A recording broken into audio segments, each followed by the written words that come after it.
going to do is to recap the concept of how we use registers and memory mapped IO and essentially look at it in the context of how we can build up a basic device driver. Right? So we already saw in the previous videos that a peripheral, a hardware peripheral that we create, it makes sense, right, for us to sort of use, let's say, an AXI-like wrapper around it and essentially make it look like a set of registers. We started off by looking at the basics of an AXI-like and how it can be used in order to interface with a register bank. But then we also looked at, let's say, a device like a smart timer, right, which has a few sort of controlled values that we require. For example, it has a duty cycle, it has a counting period, and it has some extra signals for, controlling it, resetting it, and so on, right? And how we could sort of take the AXI Lite interface that might be available on a system on chip and sort of wrap this PWM module, the pulse width modulation hardware that we have created within that, and thereby sort of make it software program, right? And once we have done that, the software in turn can read or write the registers that we have got inside our system using memory mapped input output functions, right? So we generally refer to this as MMIO. Now, one more word of clarification out here. This entire discussion, whatever I'm talking about out here, is revolving around the idea of the Linux operating system, right? The title of the course says Linux and embedded Linux at FPGA. So hopefully you were expecting that. But the point is that other operating systems might have slightly different ways of dealing with things. In particular, what you might find is this Linux approach strongly favors the idea that everything looks like a file.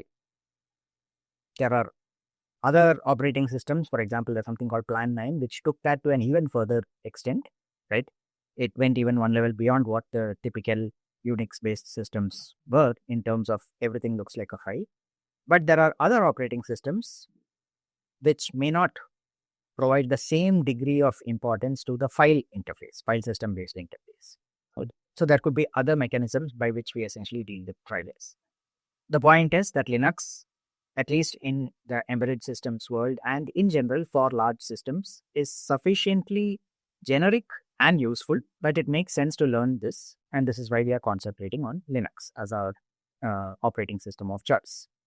It's not necessarily that it is superior to others. That you can make a case for a few other operating systems having better capabilities in terms of security, in terms of memory management, possibly in terms of how easy it is to write a driver, right? But it doesn't matter. We are going with this because it is a reasonable and valid choice. Okay. So in Linux, what a device driver, which is a piece of software, right? What the device driver does is it maps the MMIO. What does that mean?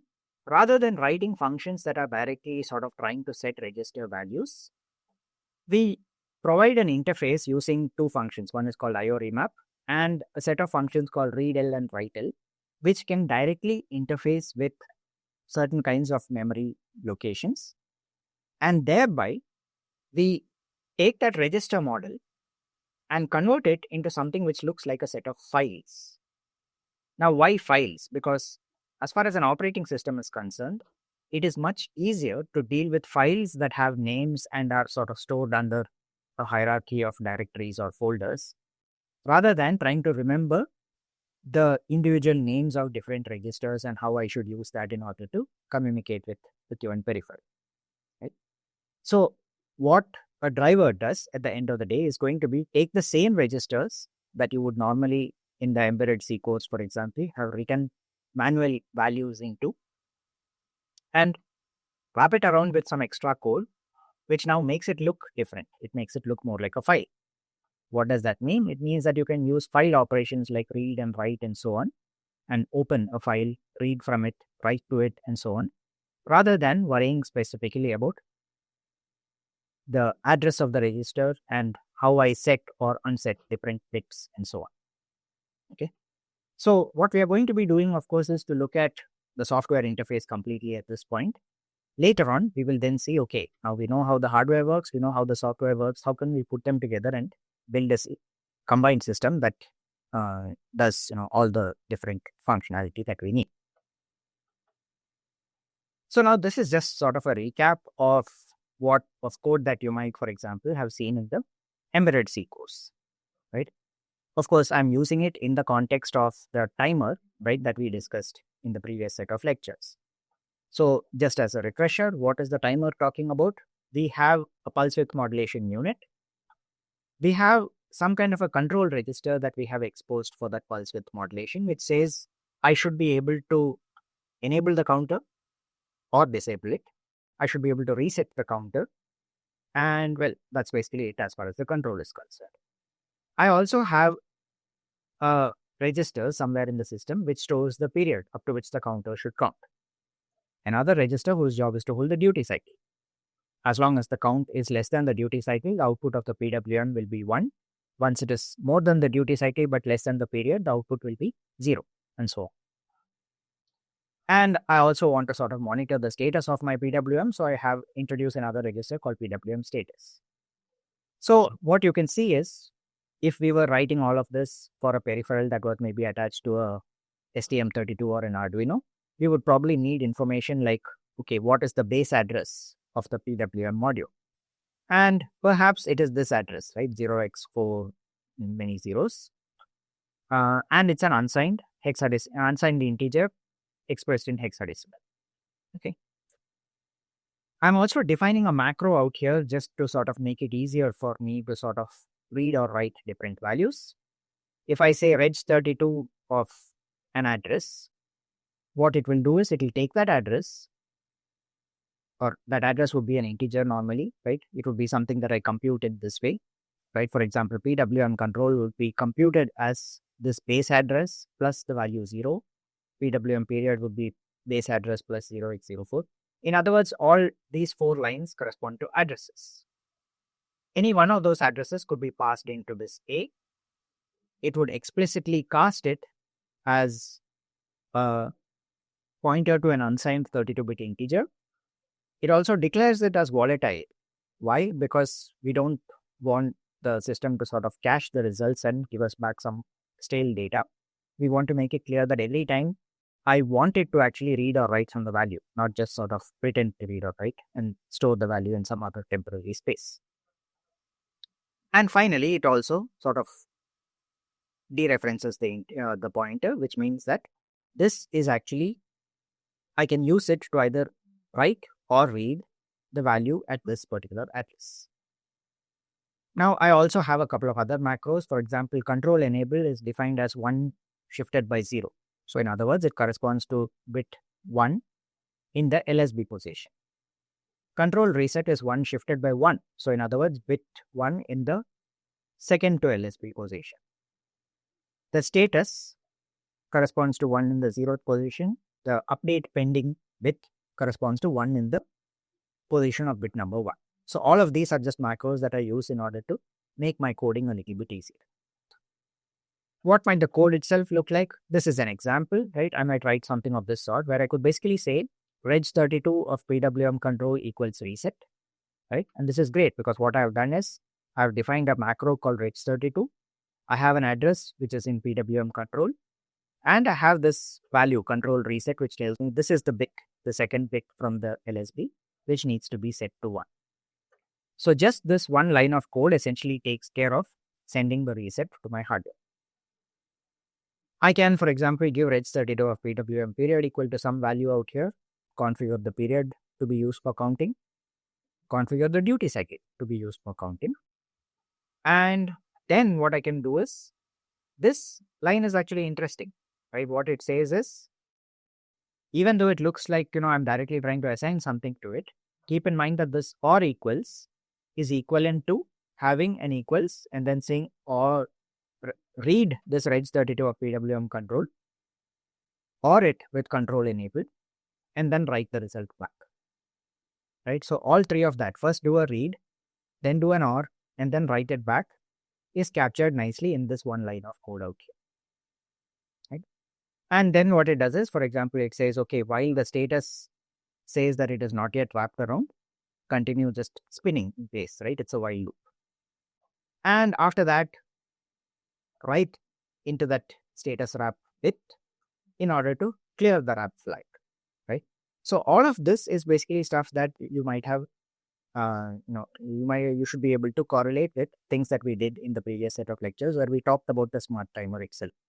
This is what the code, if you were to write it on a microcontroller, could look like. Of course, you are more likely to have more complicated scenarios where you get a different duty cycle or different period based on certain other values, and you want to be able to change that and run it repeatedly, not just go into a for loop and sit and spin over there. Right? Now, a couple of things that you need to keep in mind over here. I'm directly using physical addresses. I need to know the physical address at which a particular peripheral has been connected, right? There is no protection. So in other words, this function can write directly into those physical addresses. If I declared another function, then that function would be able to sort of read or write the different addresses, which is fine because after all, only one program is running, right? And I also have full control over the timing of this system. What that means is, for example, I can precisely have this while loop, which just checks for the status of the status signal, right? And then I can more or less have a fairly accurate count about how many clock cycles literally each of these instructions is going to take. There is nothing else happening on the microcontroller, right? There is no, operating system to come in and sort of, take away a few clock cycles to do something else. Each and everything that I do out here is precisely what I have programmed into the system. So this is bare metal. As you can see, it is, for a relatively simple task like this, it is okay, but you can probably imagine that, it gets tricky to write complicated code when you're dealing with something like this, right? And of course, the moment you bring in some kind of multitasking where you need to also be able to deal with, being protected against some other function reading the code that you are writing or the data that you are writing, or if you want to make sure that only certain functions are allowed to modify certain locations in memory or write to certain devices, that becomes a lot harder to do. Right? So bare metal is, of course, where everything started. Because of its limitations, people come up with the idea of an operating system. And what we are going to do is spend the rest of this session sort of looking at how would an operating system deal with a similar kind of setup. So just to quickly recap, right, the difference between bare metal operation and an operating system would be in the bare metal mode, there's a single program that controls the CPU, right? That program has direct physical register access. What that means is you give the actual addresses at which a given register is mapped, and I can read or write those locations. There is no memory protection. You have full timing control because there is nothing else sort of coming in except for external interrupts, which is a different story, right? But otherwise, you can actually count exactly how many cycles each instruction is going to take. If you want to do any kind of polling or wait for interrupts and so on, you have to write all that code entirely by yourself. There is no direct support built in for that. You might have some standard template codes which you can use, but you are responsible for handling all interrupts directly through code that you write. The biggest advantage is going to be that it's extremely fast to start up, right? Pretty much the moment that you start, within a few clock cycles, your system has got through the initial main functionality, and is pretty much ready to start doing the actual work or whatever it is, or waiting for user inputs if necessary, right? But it's also quite difficult to port. As you can see over here, right, in this code, we can see that things like the base address is hard-coded in. There are certain kinds of things, for example, the location of the status bit, what is the mask corresponding to the wrap, how should I use the reset control, right? All of those are sort of hard-coded in. They are heavily dependent on the system that you are actually using. So if I had a different kind of timer that was created by someone else, I would have to rewrite all of this from scratch.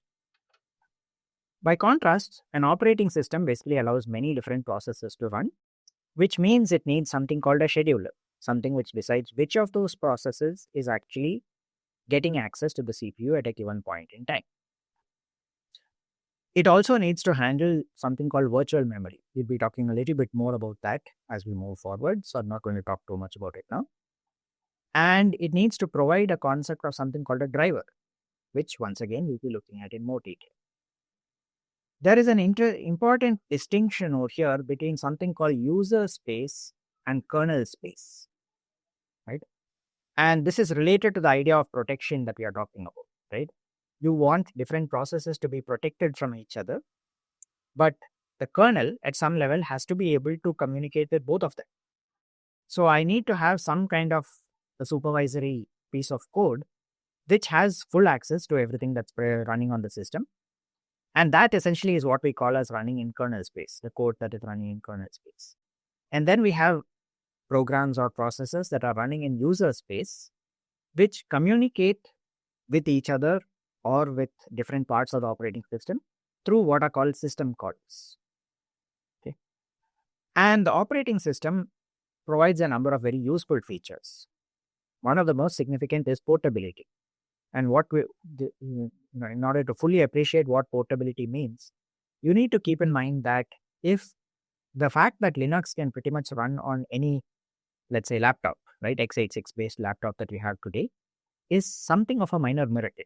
Because otherwise, what would happen is for every combination of laptop, processor, memory, disk, Ethernet card, Wi-Fi, each of those combinations, you would need to write a separate set of codes for connecting and for activating each and every one of those things. But by abstracting out these interfaces and having drivers, protected processors, and so on, the operating system provides a tremendous amount of portability, which says you can write one driver, or rather you have to write the drivers for each of these different peripherals. Let's say that is a Wi-Fi card from Intel or another one from Qualcomm. For each of those, you basically write a device driver. But once you've done that, the rest of the operating system doesn't care. It can use Wi-Fi. That's it. The operating system also provides isolation between processes and resource management. How much memory is available in the system? How much should be available for a given process? What kind of disks are attached to the system? How much disk space can be used by a given process? What kind of network cards are available? How can they be used by different processes? All of that is part of what the operating system does.